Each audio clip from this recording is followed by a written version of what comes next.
Assalamualaikum warahmatullahi wabarakatuh. Nama saya Silva Miladia, NIM saya 84. Di sini saya akan mencoba menjawab pertanyaan dari saudari Rizky Anggraini Prapitasari NIM 96. Pertanyaan yang pertama yakni, bagaimanakah hukumnya jika ada seseorang yang bekerja menjaga barang dagangan yang haram? Sedangkan saat wabah COVID-19 seperti ini, peluang untuk mencari pekerjaan sangatlah sulit. Jawabannya, Islam sendiri merupakan agama yang mengajarkan kebenaran, kehati-hatian, dan keteraturan dalam menjalani kehidupan keseharian.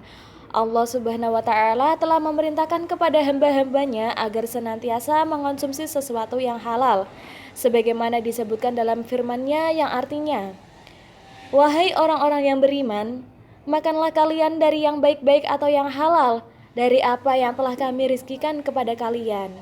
Jadi, profesi yang dilakukan di tempat yang terdapat barang haram, meskipun hanya sebagai satpam, penjaga, teknisi, dan lain sebagainya, termasuk dalam kategori mengundang dosa. Artinya, pekerjaan tersebut dilarang oleh agama Islam. Karena pekerjaan tersebut, mereka saling membantu, saling kerjasama dalam hal perbuatan dosa. Ustadz Khalifah Ali pernah berkata, kerja di tempat yang haram, meski tidak langsung melakukan perbuatan yang haram, hukumnya tetaplah haram. Karena itu termasuk dalam bab ta'awun 'alal itsmi wal udwan, di mana hal itu sudah dilarang oleh Allah Subhanahu wa Ta'ala dalam firman-Nya Quran surat Al-Maidah ayat 2 yang berbunyi, wa ta'awanu 'alal birri wat taqwa wa la ta'awanu 'alal itsmi wal udwan wattaqullah innallaha syadidul iqab, yang artinya, dan tolong menolonglah kamu dalam mengerjakan kebaikan dan takwa, dan jangan tolong menolong kamu dalam perbuatan dosa dan pelanggaran. Bertakwalah kepada Allah, sesungguhnya Allah sangat amat berat siksanya. Maka dari itu, kita sebagai umat muslim harus senantiasa berikhtiar mencari pekerjaan yang lebih baik, mencari pekerjaan yang diperbolehkan oleh agama Islam. Sulitnya mencari pekerjaan di masa pandemi saat ini bukan menjadi alasan kita, bukan menjadi pendorong kita untuk kita melakukan perbuatan yang dilarang oleh Allah. Kita harus senantiasa berusaha untuk mencari pekerjaan yang halal, yang diperbolehkan.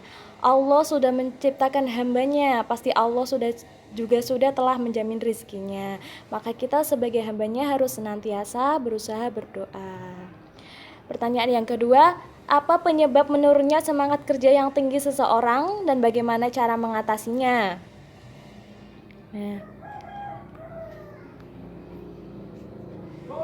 Selanjutnya, menurut kelompok kami, tentunya banyak sekali hal-hal yang dapat menurunkan semangat kerja seseorang.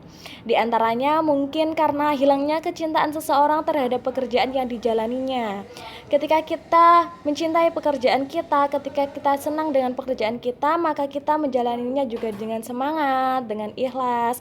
Ketika kecintaan sudah hilang, maka kita akan bermalas-malasan, seperti itu. Selanjutnya, merasa terlalu rendahnya upah sehingga muncul ketidakpuasan dalam menjalani pekerjaan. Nah, persepsi yang seperti ini juga dapat menurunkan semangat pekerjaan. Ketika kita merasa bahwa gaji kita tidak sebanding dengan apa yang kita keluarkan, apa yang kita korehkan, seperti itu. Selanjutnya, kurangnya perhatian perusahaan terhadap kebutuhan karyawan baik secara rohani maupun jasmani.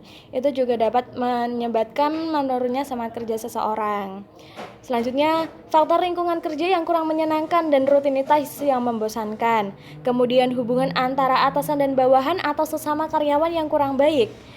Selain itu, kurangnya komunikasi antar para pegawai dan lain sebagainya.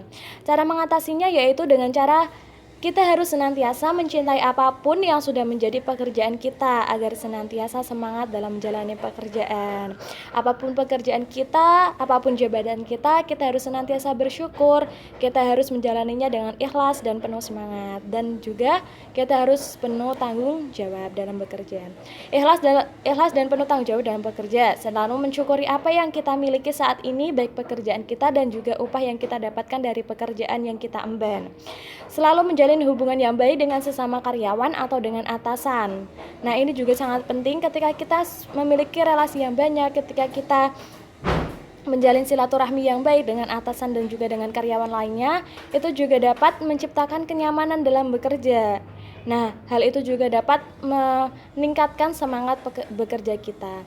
Yang terakhir, dan juga berusaha menciptakan lingkungan kerja dan nyaman, seperti yang saya terangkan tadi. Terima kasih, sekian. Apabila ada kesalahan atau mungkin kurang baik atau kurang benar, saya mohon maaf. Wabillahi taufiq wal hidayah. Wassalamualaikum warahmatullahi wabarakatuh.